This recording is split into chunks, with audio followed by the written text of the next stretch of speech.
The American empire is coming to an end. The US economy is being drained by wars in the Middle East and vast military expansion across the globe. It is burdened by growing deficits, along with the devastating effects of deindustrialization and global trade agreements. Our democracy has been captured and destroyed by corporations that steadily demand more tax cuts, more deregulation, and impunity from prosecution for massive acts of financial fraud, all the while looting trillions from the US Treasury in the form of bailouts. The nation has lost the power and respect needed to induce allies in Europe, Latin America, Asia, and Africa to do its bidding. Add to this the mounting destruction caused by climate change, and you have a recipe for an emerging dystopia. Overseeing this descent at the highest levels of the federal and state governments is a motley collection of imbeciles, con artists, thieves, opportunists, and warmongering generals. And yes, I am also speaking about the Democratic Party.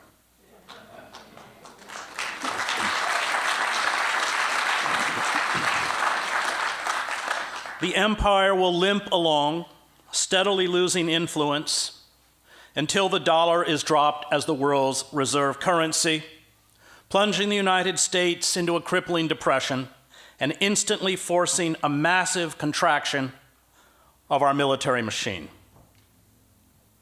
Short of a sudden and widespread popular revolt, which does not seem likely, the death spiral appears unstoppable, meaning the United States as we know it will no longer exist within a decade, or at most two. The global vacuum we leave behind will be filled by China, already establishing itself as an economic and military juggernaut. Or perhaps there will be a multipolar world carved up among Russia, China, India, Brazil, Turkey, South Africa, and a few other states. Or maybe the void will be filled, as the historian Alfred McCoy writes, by a collection of transnational corporations, multilateral military forces like NATO, and an international financial leadership self-selected at Davos and Bilderberg that will forge a supranational nexus to supersede any nation or empire. Under every measure, from financial growth and infrastructure investment to advanced technology, including supercomputers, space weaponry, and cyber warfare, we are being rapidly overtaken by the Chinese. In April 2015, the US Department of Agriculture predicted that the American economy would grow by nearly 50% over the next 15 years, while China's economy is predicted to triple and come close to surpassing America's by 2030. China became the world's second largest economy in 2010, the same year it became the world's leading manufacturing nation, pushing aside a United States that had dominated the world's manufacturing for a century. The Department of Defense issued a sober report. At our own peril, DoD risk assessment in a post-primacy world. It found that the US military, and I quote, no longer enjoys an unassailable position versus state competitors, and it no longer can automatically generate consistent and sustained local military superiority at range. Hello guys, welcome back to the channel. I'm hoping that you are doing super great from wherever you're watching us from. Now, in today's video is going to be a little bit educative, but before just that, there are a couple of things that we need to discuss.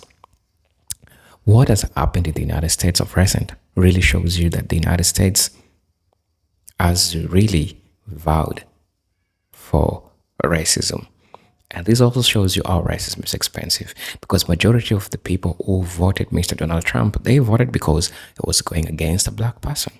And so automatically, even without knowing the consequences of what they were doing, they would vote for a white person, and that's Mr. Donald Trump. And it's okay, because that's your vote, whether you voted for the policy, whether you voted for what's standing right now is the problem that all Americans are going through.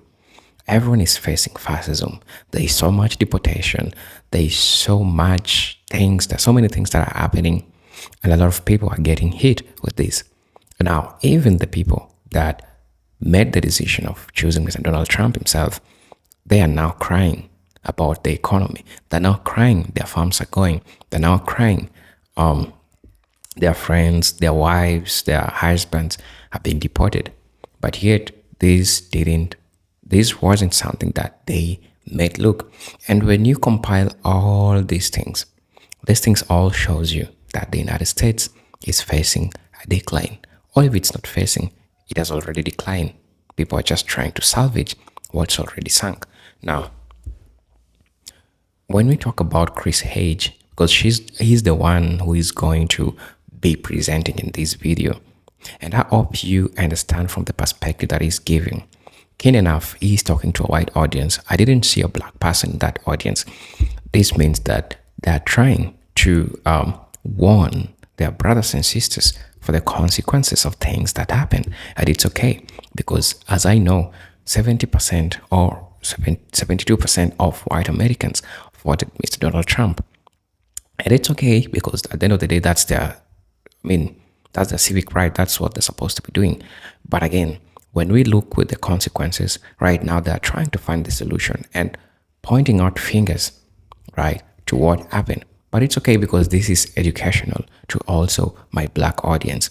And so I present to you Dr. Chris Hedge, who is going to talk to you really about the Trump's era, how fascist it is. And I think when you look at contemporary United States today, you're going to agree with him, because this video was done some years back. But look, it is so much relevant, because if you look at Chris Hedge, what he's saying right now is same as what he said back, and is same as what he said so many years ago about the United States. It's like he was trying to predict all these things that were happening. Now, I want us to watch this video. It is really eye-opening. I hope you get the perspective that he's going to share, and I hope that we all get to be on the same page, right? So this is a presented Gene Talk Stories. For those who are watching us for the first time, I'll ask you to subscribe to our channel, join our membership, really get to see what I can offer you. For those who are supporting me through my Cash App, for those who are supporting me through my my super thanks, I really appreciate the support that you're giving me. For those who are subscribing to my channel, for those who are watching it for the first time, I'll ask you to subscribe to the channel, and then I'll be back. I'll be sharing my thoughts in regards to this. But until then, let's watch the video. I'll be back with my commentary. McCoy predicts the collapse will come by 2030. Empires in decay embrace an almost willful suicide, blinded by their hubris and unable to face the reality of their diminishing power. They retreat into a fantasy world where hard and unpleasant facts no longer intrude. They replace diplomacy, multilateralism, and politics with unilateral bombastic threats and the blunt instrument of war.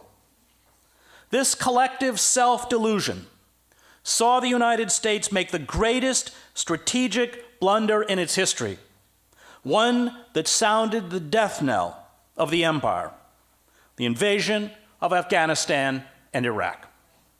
The architects of the war in the George W. Bush White House and the array of useful idiots in the press and academia who were cheerleaders for it knew very little about the countries being invaded, were stunningly naive about the effects of industrial warfare, and were blindsided by the ferocious blowback.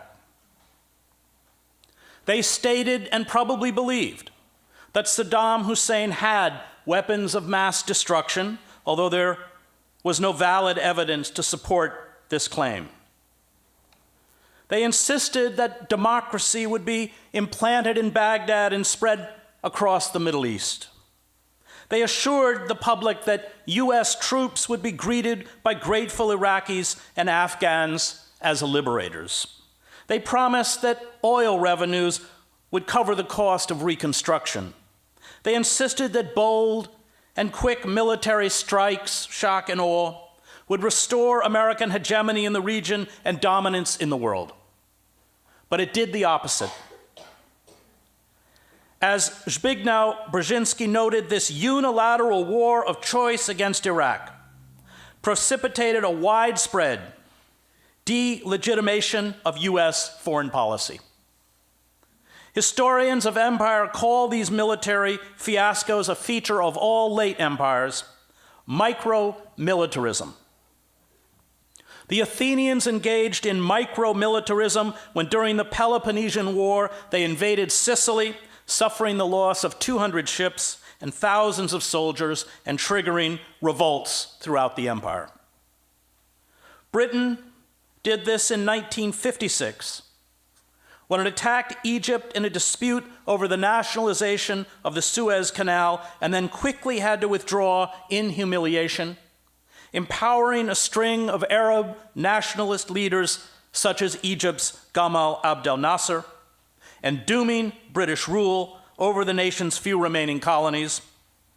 Neither of these empires recovered. While rising empires are often judicious, even rational in their application of armed force for conquest and control of overseas dominions, fading empires are inclined to ill-considered displays of power, dreaming of bold military masterstrokes that would somehow recoup lost prestige and power, McCoy writes. Often irrational, even from an imperial point of view, these micro-military operations can yield hemorrhaging expenditures or humiliating defeats that only accelerate the process already underway. But empires need more than force to dominate other nations. They need a mystique. This mystique, always a mask for imperial plunder, repression, and exploitation, seduces some native elites who become willing to do the bidding of the imperial power or at least remain passive. And it provides a patina of civility, even nobility, to justify to those at home the costs in blood and money needed to maintain empire. The parliamentary system of government that Britain replicated in appearance in its colonies, and the introduction of British sports such as polo, cricket, and horse racing, along with the elaborately uniformed viceroys and the pageantry of royalty, were buttressed by what the colonials said was the invincibility of their navy and their army. And England was able to hold its empire together from 1815 to 1914 before being forced into a steady retreat. America's high-blown rhetoric about democracy, liberty, and equality, along with basketball, baseball, and Hollywood, as well as our own deification of the military, entranced and cowed much of the globe in the wake of World War II. Behind the scenes, of course, the CIA used its bag of dirty tricks to orchestrate coups, fix elections, and carry out assassinations, black propaganda campaigns, bribery, blackmail, intimidation, and of course, torture. But none of this works anymore. The photographs of physical abuse and sexual humiliation imposed on Arab prisoners at Abu Ghraib inflamed the Muslim world. It fed Al-Qaeda and later ISIS with recruits. The assassination of Osama bin Laden, he was unarmed, it's called assassination, and a host of other jihadist leaders, including the US citizen Anwar al-Awlaki, openly mocked the concept of the rule of law. The hundreds of thousands of dead and millions of refugees fleeing our debacles in the Middle East, along with the near constant threat from militarized aerial drones, exposed us as state terrorists. We have replicated in the Middle East the US military's penchant for widespread atrocities, indiscriminate violence, lies, and fatal miscalculations that led to our defeat in Vietnam. The brutality abroad is matched by a growing brutality at home. Militarized police gun down mostly unarmed, poor people of color, and fill a system of penitentiaries and jails that hold a staggering 25% of the world's prisoners, although Americans represent only 5% of the global population. Many of our cities are in ruins. Our public transportation is in shambles. Our educational system is in steep decline and being privatized. Opioid addiction, suicide, mass shootings, depression, and morbid obesity plague a population that has fallen into profound despair. The deep disillusionment and anger that led to Donald Trump's election, a reaction to the corporate coup d'etat, and the poverty afflicting at least half the country have destroyed the myth of a functioning democracy. Presidential tweets and rhetoric celebrate hate, racism, and bigotry and taunt the weak and the vulnerable. The president, in an address to the United Nations, threatened to obliterate North Korea in an act of genocide. We are worldwide objects of ridicule and hatred. The foreboding for the future is expressed in the rash of dystopian films, motion pictures that no longer perpetuate American virtue and exceptionalism, or the myth of human progress. The loss of this mystique is crippling. It makes it hard to find pliant surrogates to administer the empire, as we have seen in Iraq and Afghanistan. The omnipotence empires project mask the fragility of decayed structures. The expansion of empire beyond the capacity of the homeland to sustain the maintenance and costs of empire makes the system vulnerable, especially during a financial crisis. States that do not administer empires are able to devote more of their resources to domestic prosperity and basic security. But empires have no such option. And when revenues shrink, empires fracture and disintegrate. Without the financing that arises almost organically inside a sovereign nation, empires are famously predatory in their relentless hunt for plunder or profit. Witness the Atlantic slave trade, Belgium's rubber lust in the Congo, British India's opium commerce, the Third Reich's rape of Europe, or the Soviet exploitation of Eastern Europe, McCoy writes. So delicate is their ecology of power that when things start to go truly wrong, empires regularly unravel with unholy speed. Just a year for Portugal, 2 years for the Soviet Union, 8 years for France, 11 years for the Ottomans, 17 for Great Britain, and in all likelihood just 27 years for the United States, counting from the crucial year 2003. The loss of the dollar as the global reserve currency will instantly make it impossible for the United States to pay for its huge deficits by selling depressed Treasury bonds. There will be a massive rise in the cost of imports. Unemployment will explode. Domestic clashes over what McCoy calls insubstantial issues will fuel a dangerous hypernationalism that could morph into an American fascism. The nihilism and rage sweeping across the globe are not generated by warped ideologies or medieval religious beliefs. These destructive forces have their roots in the obliterating of social, cultural, and religious traditions by modernization and the consumer society. The disastrous attempts by the United States to carry out regime change, often through coups and wars, and the utopian neoliberal ideology that has concentrated wealth in the hands of a tiny cabal of corrupt global oligarchs. The rage is directed at discredited elites. This vast global project of social engineering during the last century persuaded hundreds of millions of people, as Pankaj Mishra writes in The Age of Anger, to renounce and often scorn a world of the past that had endured for thousands of years, and to undertake a gamble of creating modern citizens who would be secular, enlightened, cultured, and heroic. The project has been, for all but a handful of global elites, a spectacular failure. The wretched of the earth, as Frantz Fanon called them, have been shorn of any ideological or cultural cohesion. They are cut off from their past.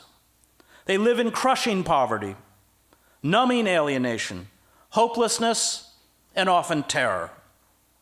Mass culture feeds them the tawdry, the violent, the salacious, and the ridiculous. And they are rising up against the forces of modernization, driven by an atavistic fury to destroy the technocratic world that condemns them. This rage is expressed in many forms: Hindu nationalism, proto-fascism, jihadism, the Christian right, anarchic violence, and other beliefs. But the various forms of resistance spring from the same deep wells of global despair. And this resentment is fueling a virulent nationalism, xenophobia, chauvinism, and violence, poisoning the civil discourse and fueling an assault on basic civil liberties. Yet Western elites, rather than accept their responsibility for the global anarchy, self-servingly define the clash as one between the values of the enlightened West and medieval barbarians. They see in the extreme nationalists, religious fundamentalists, and jihadists an inchoate and inexplicable irrationality that can only be quelled with force.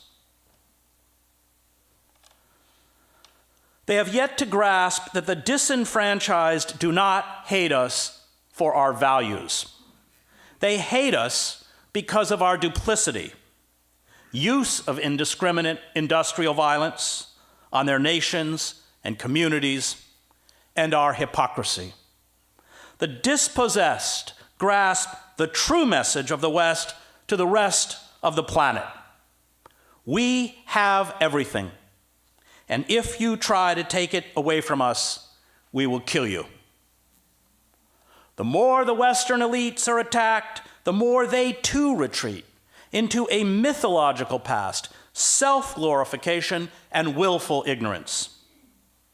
The rise of hyper-nationalism, expressed in the absurd slogan, "Make America Great Again," the demonization of Muslims, undocumented workers, the growing bellicosity of the state, and the attempt to blame foreign interference is used as a mask to cover the root cause of the discontent, which is profound social inequality, which in the United States is the worst in the industrialized world.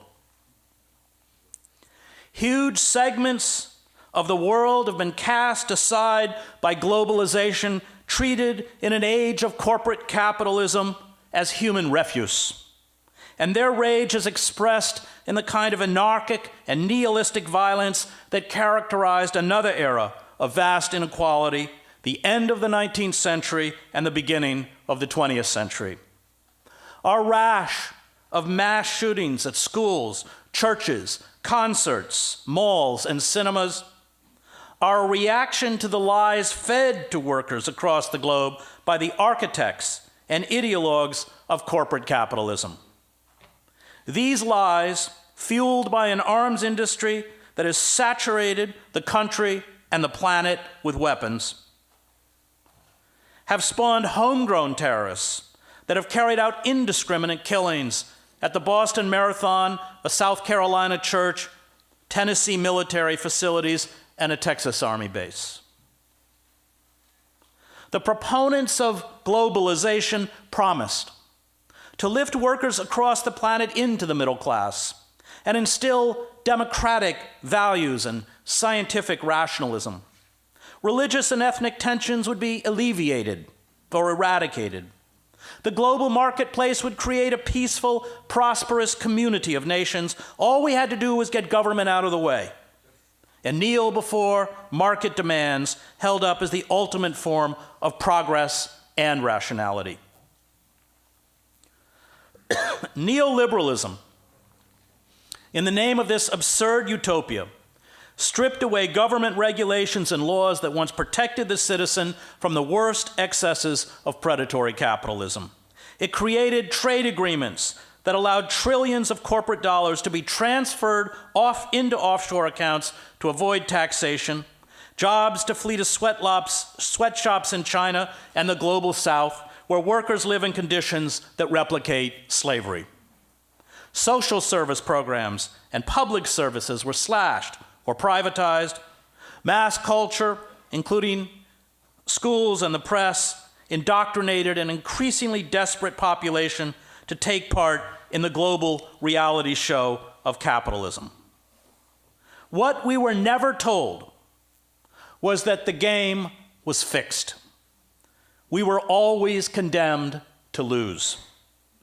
Our manufacturing migrated abroad.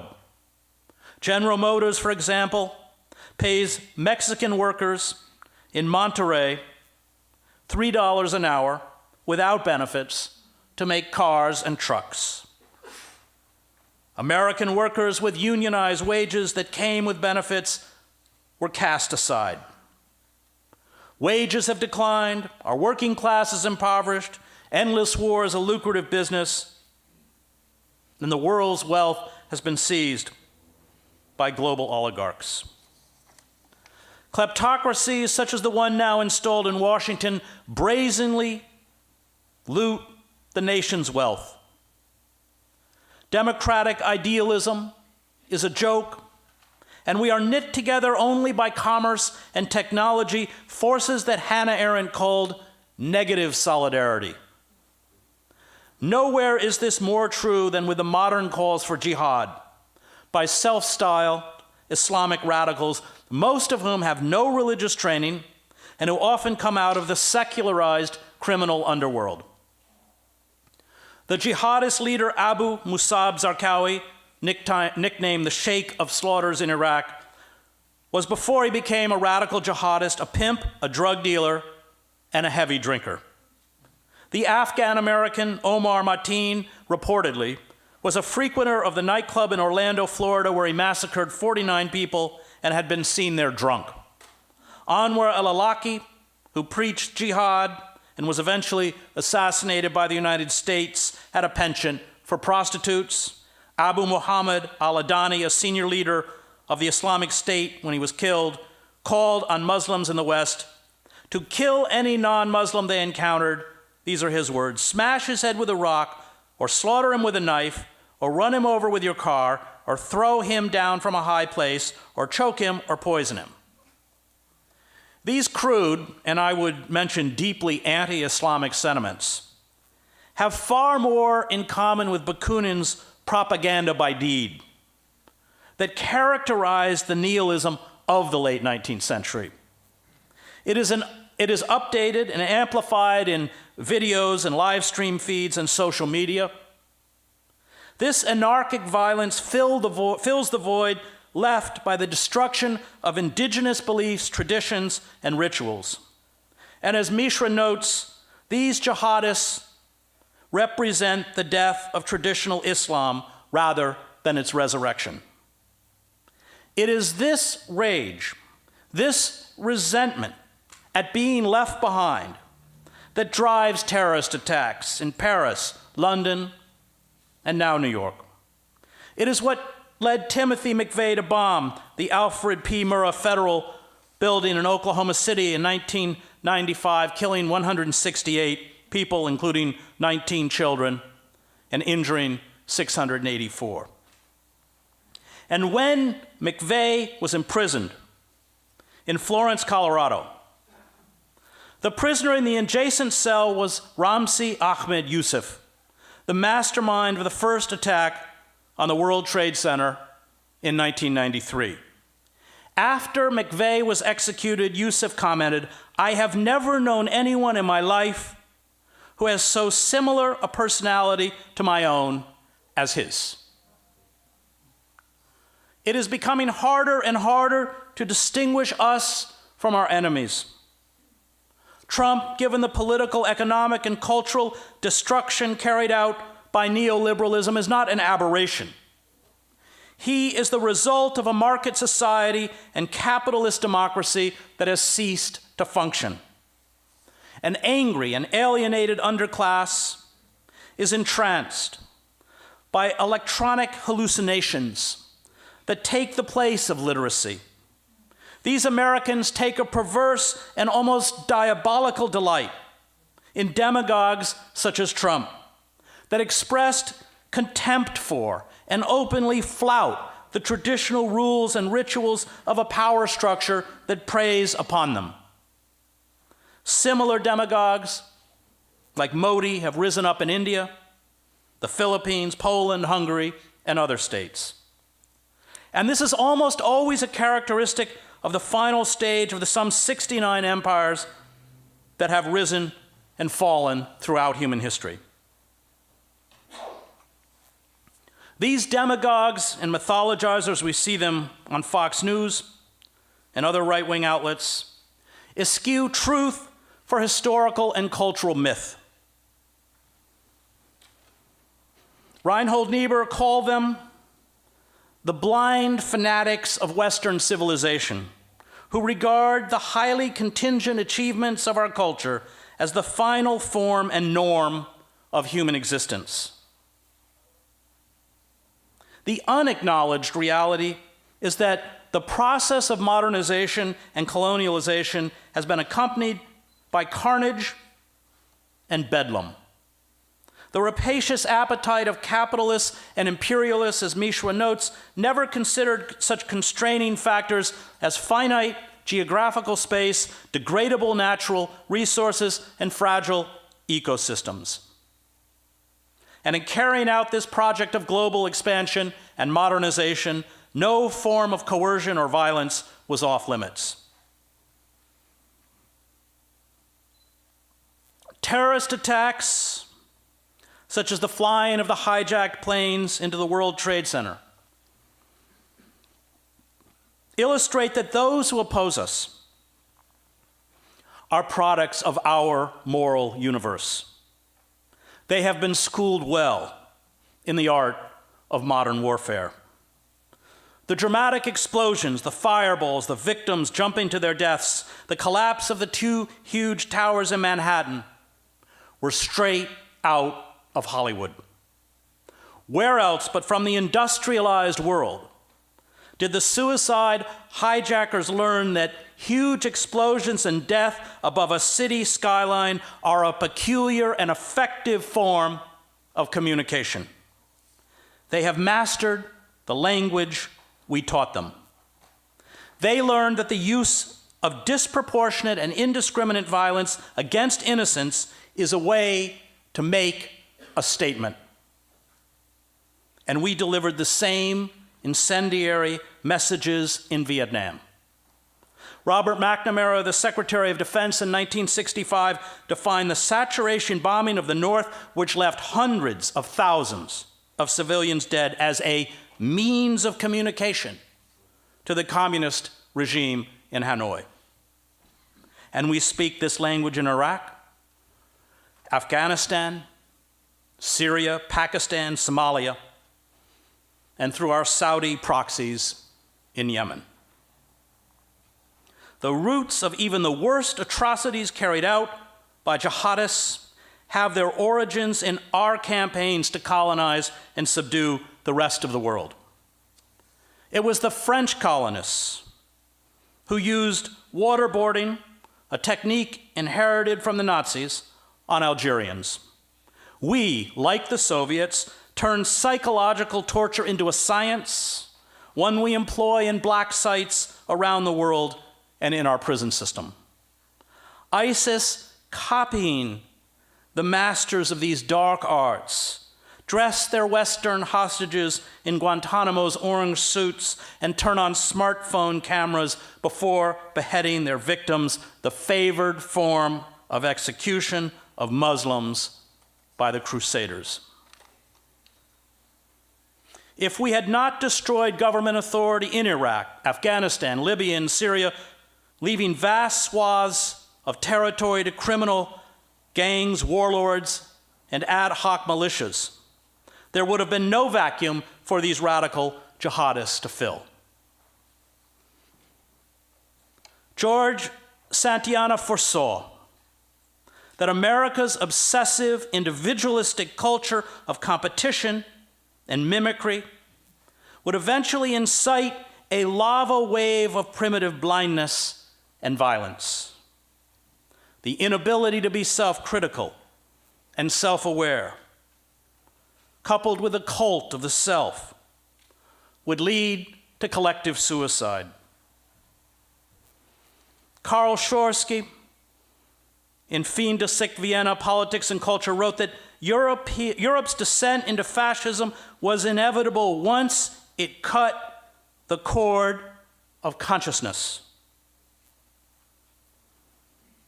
Once we no longer acknowledge or understand our capacity for evil, once we no longer know ourselves, we become monsters who devour others and finally devour our own.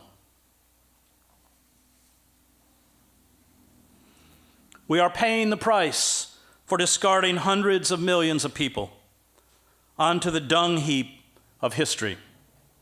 Unable to understand and cope with reality, we wage endless wars in the name of democracy and Western civilization, which engender more martyrs to fuel the violence we seek to crush. We are afflicted by what Albert Camus called auto-intoxication, the malignant secretion of one's preconceived impotence against the enclosure of the self.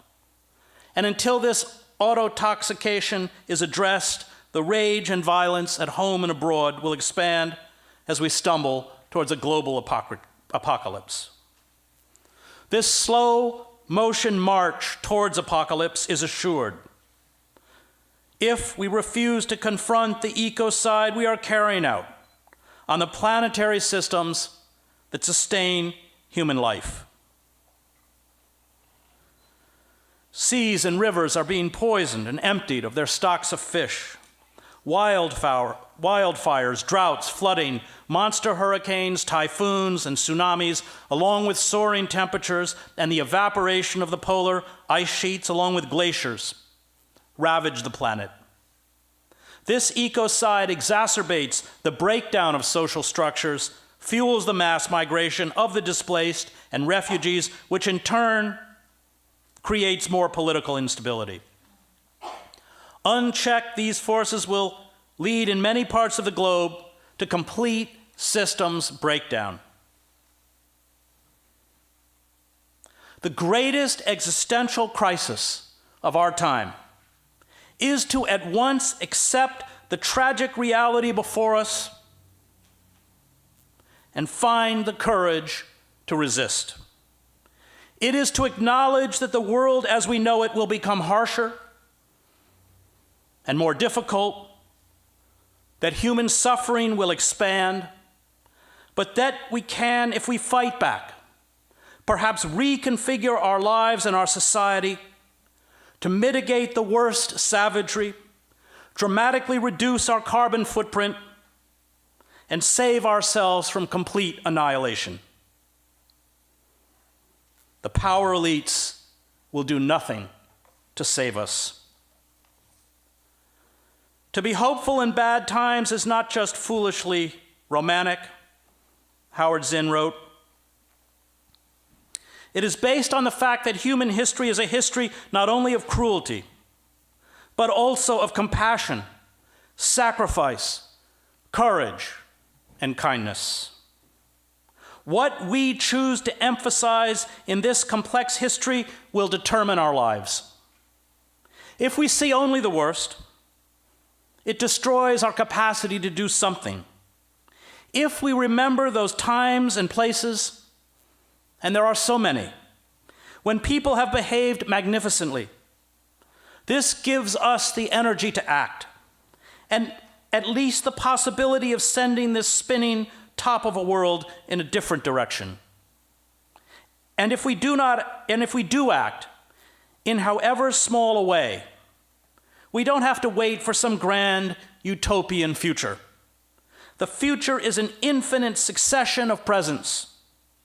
And to live now as we think human beings should live, in defiance of all that is bad around us, is itself a marvelous victory. This makes resistance a moral and an existential imperative. Resistance entails suffering. It requires self-sacrifice. It accepts that we may be destroyed. It is not rational. It is not about the pursuit of happiness. It is about the pursuit of freedom. Resistance accepts that even if we fail, there is an inner freedom that comes with defiance. And perhaps this is the only freedom and true happiness we will ever know. To resist evil is the highest achievement of human life. It is the supreme act of love. It is to carry the cross, as the theologian James Cone reminds us, and to be acutely aware that what we are carrying is also what we will die upon. Most of those who resist, Sitting Bull, Emma Goldman, Malcolm X, Martin Luther King, are defeated, at least in the cold calculation of the powerful. And the final and perhaps most important quality of resistance, as Cone writes, is that it inverts the world's value system. Hope rises up out of defeat. Those who resist stand regardless of the cost with the crucified. This is their magnificence, and it is their power. The seductive inducements to conformity, money, fame, prizes, generous grants, huge book contracts, hefty lecture fees, important academic and political positions, and a public platform are scorned by those who resist.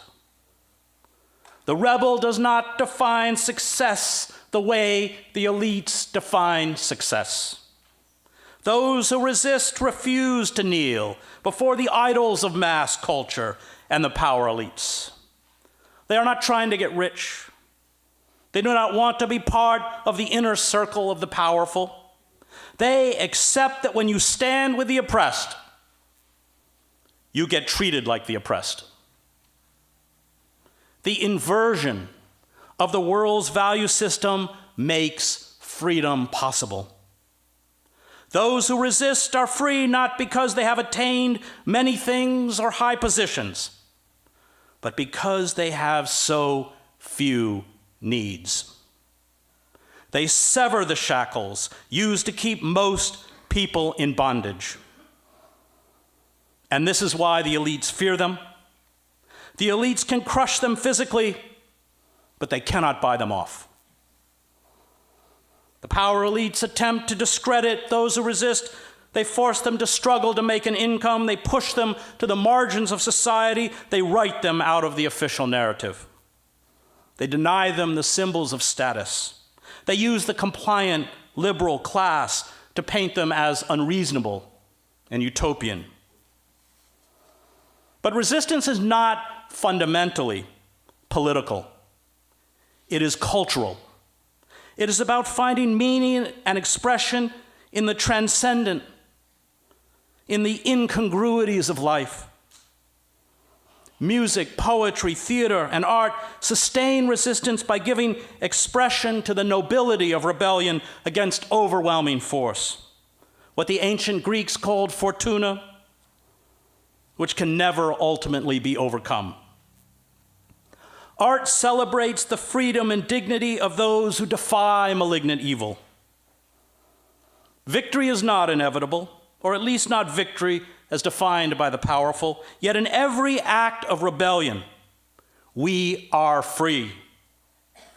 It was the raw honesty of the blues, spirituals, work chants that made it possible for African Americans to endure.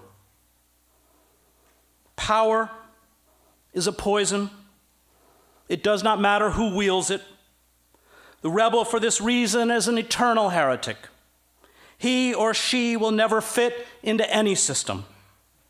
The rebel stands with the powerless, and there will always be powerless people. There will always be injustice, and the rebel will always be an outsider. And resistance requires eternal vigilance. The moment the powerful are no longer frightened, the moment the glare of the people is diverted and movements let down their guard, the moment the ruling elites are able to use propaganda and censorship to hide their aims, the gains made by resistors roll backward. We have steadily been stripped of everything that organized men and women who rose up in defiance and were purged, demonized, and killed by the capitalist elites achieved with the New Deal. The victories of African Americans who paid with their bodies and blood in making possible the Great Society and ending legal segregation also have been reversed. The corporate state makes no pretense of addressing social inequality or white supremacy. It practices only the politics of vengeance. It uses coercion, fear, violence, police terror, and mass incarceration as its primary form of social control. Our cells of resistance will have to be rebuilt from scratch. The corporate state, however, is in trouble. It has no credibility. All the promises of the free market, globalization, trickle-down economics have been exposed as a lie, an empty ideology used to satiate greed. And the elites have no counter-argument to their anti-capitalist and anti-imperialist critics. The attempt to blame the electoral insurgencies in the United States' two ruling political parties on Russian interference rather than massive social inequality is a desperate ploy. The courtiers and the corporate press are working feverishly day and night to distract us from reality.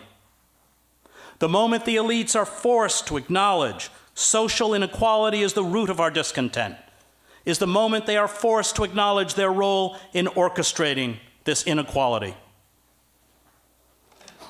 The US government, subservient to corporate power, has become a burlesque.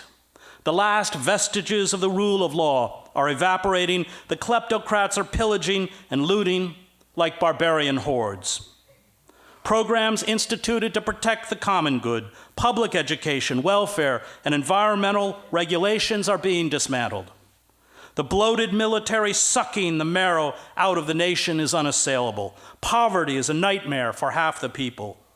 Poor people of color are gunned down with impunity in the streets. Our prison system is filled with the destitute, and presiding over the chaos and dysfunction is a political P.T. Barnum, a president who, while we are being fleeced, offers up one bizarre distraction after another, like Barnum's Fiji mermaid.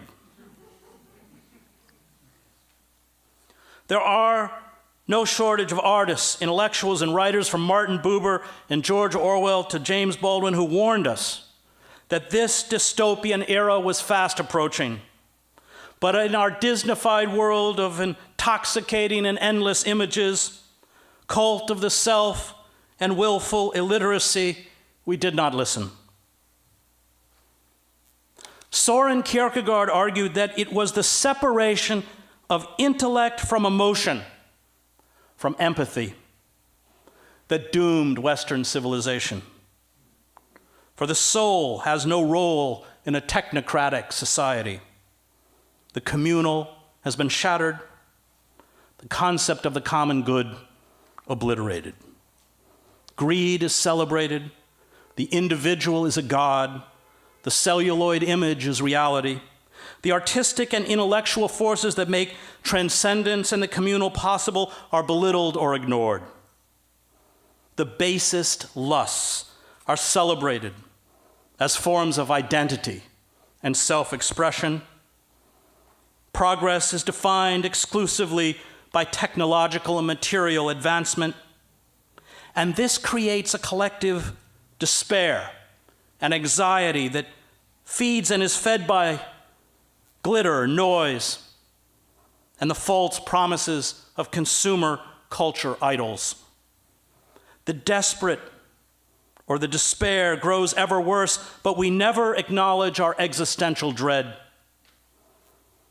As Kierkegaard understood, the specific character of despair is precisely this: it is unaware of being despair.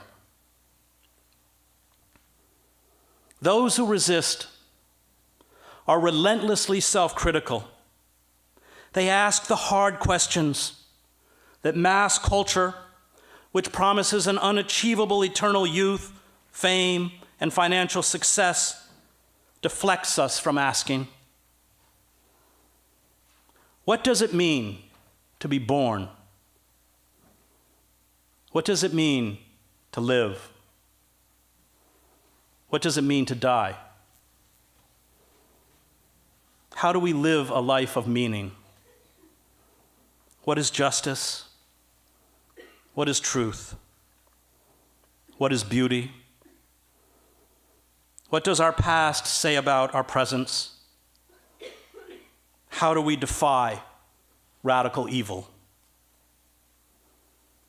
We are in the grip of what Kierkegaard called sickness unto death, the numbing of the soul by despair that leads to moral and physical debasement. Those who are ruled by rational abstractions and an aloof intellectualism, Kierkegaard argued, are as depraved as those who succumb to hedonism, cravings for power, violence, and predatory sexuality. We achieve salvation when we accept the impediments of the body and the soul, the limitations of being human. Yet despite these limitations, seek to do good. This burning honesty, which means we always exist on the cusp of despair, leaves us, in Kierkegaard's words, in fear and trembling. We struggle not to be brutes while acknowledging we can never be angels. We must act and then ask for forgiveness. We must be able to see our face in the face of the oppressor. Paul Tillich did not use the word sin to mean an act of immorality. He, like Kierkegaard, defined sin as estrangement. For Tillich, it was our deepest existential dilemma. Sin was our separation from the forces that give us ultimate meaning and purpose in life. This separation fosters alienation, anxiety, meaningless, and despair that are preyed upon by mass culture. Hello, what's up, people? How you doing? I hope you're doing super great. I hope you're doing super fine from wherever you're watching us from. Now, you've heard everything that he said about really the decline of the United States, and this is inevitable. It's like people saw this just like Rome, right? Just like any dynasty, just like any empire. They all crumbled, they all fell, right? And this is something that happened. Now, Chris H. explains why the United States is failing and how fascism and racism has really costed the United States. Majority of the points that he shares are really important. And I really found them so practical because these are the things that are happening in the United States, even today as we are talking right now. There is so much deportation. There is so much not freedom of speech. There is so many chaos, many violence that are happening. And the corporations are benefiting from all these. Just recently, and he says that in the video, if you hear what he says that China is yet to take over the economy as world's most biggest economy. And it's true because this is inevitable. You could see this video was said years ago, but right now these are the things that are happening. And it is like he tried to foreshadow all these. If you want to know that everything that is happening is being controlled by elites. It was already planned. Because if this is something that is said 7 damn years ago, but it is happening right now, this shows you that all these things that you're seeing are happening. The elites had already planned. Even Chinese taking over the economy, all of this was already planned. The only part that I'm not sure, the only part that I don't know is how did they allow or how did they make it for China to be past them? Because China is working hard and they all predicted this, that China is going to take over even the United States economy. Because the economy of the United States is being run by China. Majority of the products that are being produced, not even produced, that are being brought into the United States are from China. And this was just something that was discovered recently. So that being talked about, there's so many things that are happening that I feel like we need to address. Okay. Now, Chris Ed's framing of the era Trump of fascism is not simply about one man or a single presidency. Rather, it's a culmination of decades long collapse of democratic institutions, labor rights, media integrity, and economic fairness in the United States. Trump, in Edge's analysis, is the symptom of diseased system, not the disease itself. Fascism arises historically when liberal democracies fail to protect their people from predatory nature of capitalism and imperialism. When a population is stripped of economic security, overwhelmed by propaganda, and taught to fear rather than organize, authoritarian figures rise, offering false strength. Trump's rise was made possible not by brilliance or charisma, but by the failure of the neoliberal elite to offer anything other than austerity, war, and corporate enrichment. Look, like I said, all these things that you see are happening. They were all planned and well executed. What happened is they just wanted this to happen, and it is happening according to the script. Even the fall was already planned. All these things were planned. So whether it was Kamala Harris, whether it was Trump, still, the United States could have still gone through the same problems, through the same challenges that it is going through right now. So you get to understand that perspective, or you get to understand that point. Now, when you talk about the term fascism, how I just use it not just as a rhetoric insult. It reflects a specific political structure. Fascism fuses corporate power with the state. It weaponizes nationalism and scapegoating and elevates the strongman figure who embodies the will of the people while crushing dissent. Now, under Trump's rule, the state increasingly deferred to corporate interest, and environmental protections were gutted. ICE raids surged. Law enforcement were used to silence protest movement. Meanwhile, Trump base was fed a steady diet of grievance politics, blaming immigrants, black activists, Muslims, and the media for the country's problem, while never addressing the capitalist class that outsourced jobs, destroyed unions, monopolized wealth. This blend of economic desertion and racial resentment is a classical recipe of fascist politics.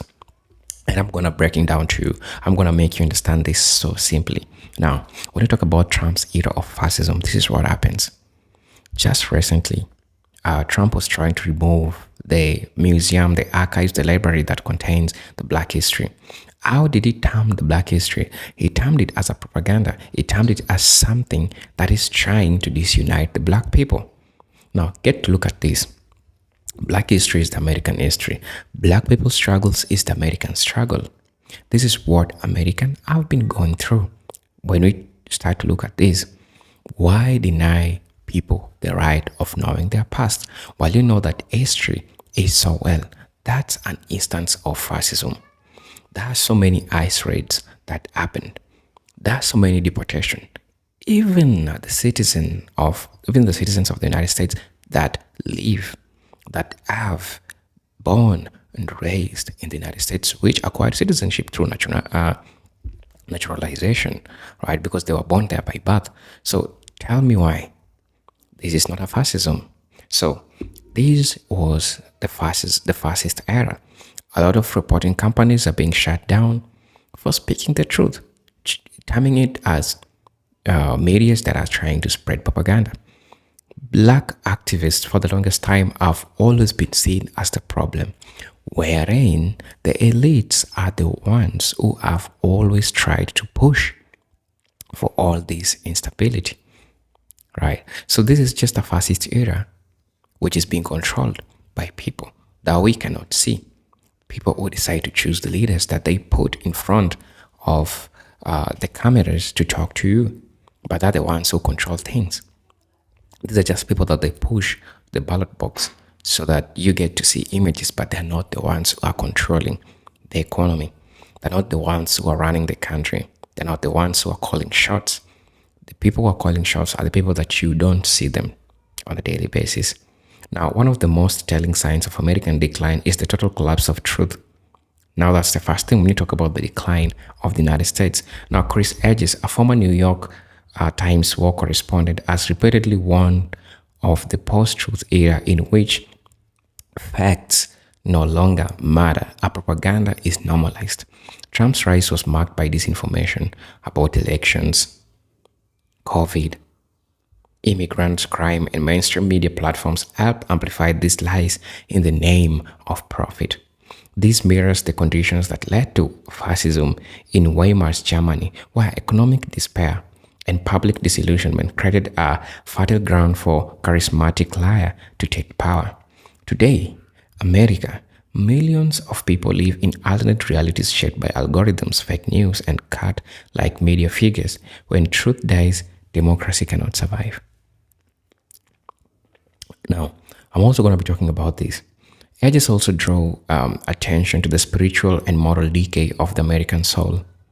He frequently critiques the cult of the self, a product of hyper-individualism, celebrity worship, and consumer culture that erode solidarity and sacrifice. In this vacuum, Trump thrived as the perfect embodiment of American narcissism. A man with no empathy, no humility, no truthfulness, but immense power. He mirrored what America had become under unregulated capitalism: loud, greedy, empty, destructive. This moral collapse has infected the church, the school system, and even the family unit. It has allowed millions of people to justify cruelty in the name of freedom and ignore injustice in the name of law and order. Now, the economic foundation of American life have been gutted, and Trump's populist appeal exploited the despair this created. The working class, particularly the white working class, was deindustrialized, disrespected, and drowned in debt. Both Democratic and Republican elite sold out to Wall Street, and real wage stagnated while CEO pay skyrocketed. Trump spoke to this rage, but redirected it towards scapegoats rather than systemic reform. As Edge argues, fascist leaders always rise by tapping into legitimate grievances, but offering false, destructive solutions. They never challenge capital, they protect it. That's why Trump slashed corporate taxes, deregulated banks, and filled his cabinet with billions, even as he claimed to stand for the forgotten man. Now, another things on the highlights that Chris Hedges talked about is how carceral state is a key feature of fascism, and the US is the most incarcerated nation on the earth. The militarization of police, the surveillance state, and the normalization of extrajudicial violence, especially against black, brown, and poor communities, are all signs of government turning against its people. Trump glorified police brutality, ordered troops against peaceful protesters, and labeled dissent as terrorism. But this didn't start with him. It was Obama who expanded the surveillance state and Bush who built the Homeland Security machine. Trump merely used his tools with open cruelty.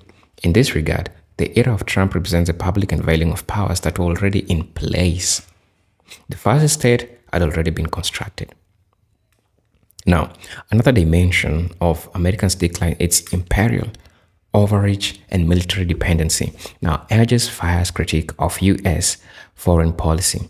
reminds us that empires fall not just because of external threats, but because of internal rot driven by endless war.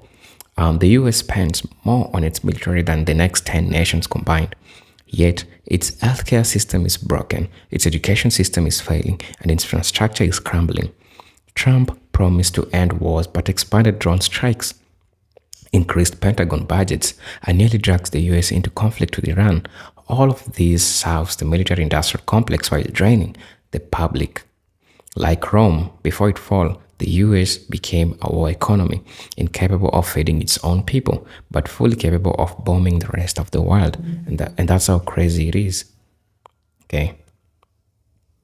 Now, the January 6th insurrection was in ages few fascist movements attest on how authoritarianism could go in the US. Thousands of Americans stormed their own capital, waving Confederate flags and chatting about civil war. It's not war, it's not just a scandal. It's a symptom of terminal decay. It revealed how deeply embedded fascist ideas have been in American psyche. The failure of political elite to hold Trump accountable in the meaningful ways only embodiment of the future strongman. As democratic institutions lose credibility, more people turn to charismatic authoritarianism, figures who offer certainty amid chaos. That's how democracy dies, not all once, but by 1,000 moral institutional failures. So these are presented generic stories. I'm hoping that you'll find from wherever you're watching me from. For those watching me for the first time, I'll ask you to subscribe to the channel, join our membership, and really get so we can offer you. But until then, peace, love, and harmony. Salute.